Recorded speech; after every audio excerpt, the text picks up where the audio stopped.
Господи, благодарим Ти, Боже, за тази жена, Господи, Янка, Боже. Ти виждаш, Господи, нейния живот, знаеш през какво е преминала, Господи. Дай, Боже, да има достойни, Господи, старини, Боже. Дай да има, Господи, всичко това, от което се нуждае, Боже. Ето, тя има деца, има внуци, на които да се радва, Боже. Дай, Господи, необходимото, Боже. Дай най-вече здраве, дава и сили, за да може да им се радва. Дай, Господи, упование в Тебе, Господи. Защото, Боже, тя и от тях каквото получава, но от Тебе, Господи, получава нещо небесно, Боже. Получава спасение, Господи. Дай, Господи, желание за това да отвори сърцето си за Тебе, Боже. Дай вяра, Господи, към Тебе, Боже мой. За всяко едно нещо, Господи.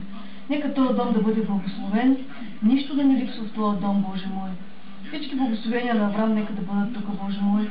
Благослови синовете и, Боже мой, благослови внуците, благослови, Господи, нейните близки, Боже мой. Бъди с всички и благославяй, Боже, изобилно. Оставяме в Твоята ръка, Господи.